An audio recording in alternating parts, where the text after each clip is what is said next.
The first time I met Sori, she was standing on top of a fallen irrigation pipe shouting at the sky like it might listen. Her hair, silver white like frost on midnight stone, whipped in the wind, and both palms were inked with the dark spirals her people wore when they wanted to be brave. I had come to the plains of Etriel as a repair tech, hired to coax ancient water pumps through one more season. The drought had bled this valley thin. We were 3 days from evacuation if I couldn't make the wells sing again. Sori pointed at my crawler as I rumbled to a stop. "You," she said, voice bright with authority only the young possess. "Come meet my mom." I leaned out of the cab. "I'm on a clock," your district supervisor said. "She's the kindest," Sori insisted, hopping down. Her eyes were obsidian mirrors. "And you're not like the other off-worlders. You look at the ground before you step on it. Hazard of not wanting to twist an ankle," I said, but the corner of my mouth tugged upward. "I killed the engine. Lead on." She walked with a determined bounce across the cracked clay, past rows of dead shoots still tied neatly with fiber string. The people of Etriel believed in tending even what couldn't yield. The settlement's central hut used to be a school. A single solar panel hung like a stubborn wing on its roof. Sori ducked inside, without ceremony. "Mom, the human is here." The air was cool within, smelling faintly of river mint and old paper. She stood from a table scattered with ledgers and hand-drawn maps. Loom, Sori's mother, was tall even by Etriel standards, blue skin edged with the faintest violet undertone, hair braided back and bound with copper wire. A smile tugged at her mouth, as if it had to work through grief to reach the surface. "Welcome," she said, and her voice was the kind you wanted to sit down inside. "You must be Garran Hale." "Garran," I offered and took her hand. It was steady, warm. A thin line of scar crossed her wrist. "You've got meticulous waterlogs." "We counted each drop," Loom said.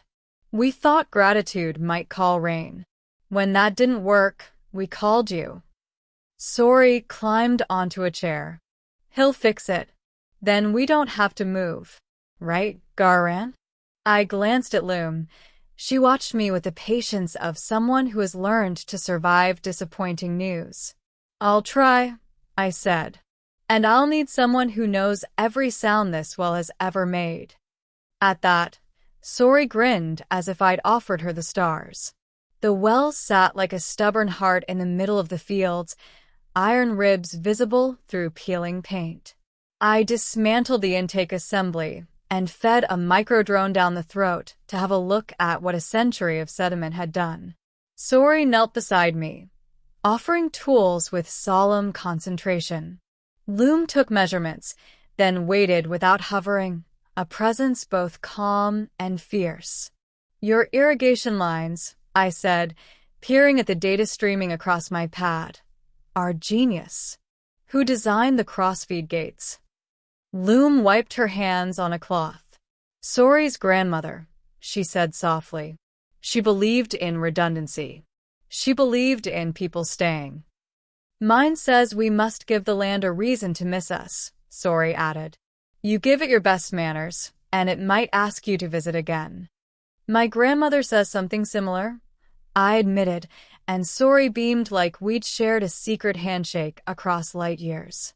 By dusk we had a plan: decale the valves, replace the cracked impeller, build a bypass to siphon deep water if the shallow vein had collapsed. The work would be slow. The parts were older than my contract. We ate outside beneath a rib of cloud that pretended to be rain. Loom set out a flat loaf and a stew of dried greens and what little protein she'd bargained for at the market. When I tried to refuse a second bowl, she arched a brow. "You'll insult the cook." "The cook hasn't eaten theirs," I countered. "I eat later." She softened at my expression. "Truly, Garran. We all do. Sori has lessons, then I tally rations, then I pretend sleep is something I can schedule." "It's easier to schedule when water runs," Sori said. So you need muscles. She flexed hers. It was impossible not to laugh. After the bowls were scraped clean, Sori planted her elbows on the table and fixed me with those star-bright eyes. Garran, she asked, like it was the most ordinary question in the world. Will you marry my mom? I choked on air. Loom set down her cup very carefully. Sori. What? Sori blinked, baffled. He's good. He listens. He didn't lie about the well. He shares his food. Those are wife things. Husband things, Loom corrected automatically, cheeks flushing the barest violet. And those are human words. We do bonds differently, little leaf. Sori folded her arms. He can learn. I tried and failed not to smile. That's a very flattering job offer, I said. But marriage, that's a big word where I come from. It's big here too, Sori said matter-of-factly. It means you promise not to run when the water is low. Loom rubbed her temples.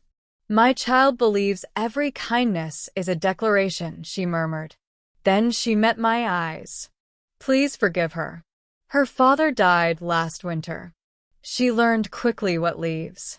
I'm sorry, I said. The words were small in a room with that kind of absence. Where I'm from, we say memory is a second river. It keeps moving even when the first goes dry. Loom tilted her head. That is a good saying. I made it up on the spot, I admitted, and earned the first real laugh from her, warm as dusk after a hard day. Sori, undeterred, slid her chair closer to mine and whispered fiercely, just think about it. Then she shot away like a comet when Loom shooed her toward sleep. We worked by day and counted stars by night. The well fought me with the stubborn tenderness of old machines. Every bolt I turned felt like breaking an oath it had kept since before my grandmother was born. Loom knew the valley's history, as if it were an intimacy. She spoke of seasons when rivers braided and unbraided like hair, of festivals that had withered into ration lines. Sori memorized the pattern of my toolkit, sang nonsense songs at the pump to keep it awake, and stayed very quiet the single afternoon Loom cried in the kitchen when she thought I couldn't hear. The third night brought a windstorm that sandpapered the crops. The fourth brought scavengers, off-world freighters who'd heard evacuation, and were eager to bargain for Etriel's copper art and ceramic memory bottles. Loom stood in the market square with her shoulders squared and her breath calm while the buyers tried to outweight her. Our memories are not a commodity, she said. A heavy man with a charming voice leaned on a crate. Everything is a commodity when you're thirsty. Sori made a noise like a kettle about to boil. Before she could speak, I stepped up. The wells go live in 2 days, I said loud enough for the crowd. Anyone preying on that fear will be very embarrassed. The heavy man's smile thinned. And you are. He's the one fixing what your kind broke, someone muttered. I didn't claim the compliment. Rumor would do more work for us than I could. That night, Loom brought me a copper thread from her own braid. To wear around your wrist, she said in the doorway to my little guest hut. A ward. Or a dare. If you prefer science, call it a placebo. I'll take all 3, I said and tied it on. Her fingers brushed mine for a breath longer than necessary. We both pretended not to notice. On the 5th morning, something shifted. The bypass fed steady. The deep siphon hummed like a satisfied cat. The micro-drone traced a vein of cold water that hadn't yet surrendered. I paced from panel to panel checking, rechecking, then hit the prime. The pump coughed, shuddered, fought me like a bull, and then, marvelously, gave in. Water gushed into the first cistern. The sound ripped through the fields. Doors slammed open. Feet pounded the cracked earth. Sori shrieked and leapt as high as I'd ever seen a person leap. Loom didn't shout. She simply covered her mouth and looked skyward with such raw gratitude it made my chest hurt. People lined their old clay jars like an honor guard. The cistern filled. The second line hissed. The third began to sing. Etriel's elders gathered in the square that evening, every face scrubbed clean with the first wash. Lanterns swung from wires like captured moons. Sori tugged my sleeve toward the center, where a ring of sand marked the speaking circle. Garran Hale, Elder IRS said, voice rough with age and dust. You have done more than repair. You have handed us back our name. We ask for one more thing. I braced for a new request: filters, desal kits, the miracle they'd saved for last. Instead, IRS extended a small, carved stone bowl. We ask for your staying. A murmur rolled the circle. My throat went dry. I have a contract, I said. The guild sends me where I'm needed. All right, Sori said loudly, hands on hips. Then I'll ask. Garran Hale, will you marry my mom? The circle stuttered, then laughed. Not unkindly, more like a summer squall clearing stale heat. Loom gave Sori a look that was equal parts mortified and proud. My child has a single drum, and she beats it, she said, and stepped forward, eyes gentle on me. You owe us nothing beyond what you've already given. I looked at Sori, hope blazing through her like dawn, and then at Loom, who tried to be a steady shoreline for her daughter's tide. I thought of the steady way she had spread the last of the dried greens, how she'd tied copper into my wandering life, how she'd stood against buyers with nothing but a voice and her spine. I don't know your rituals, I said carefully.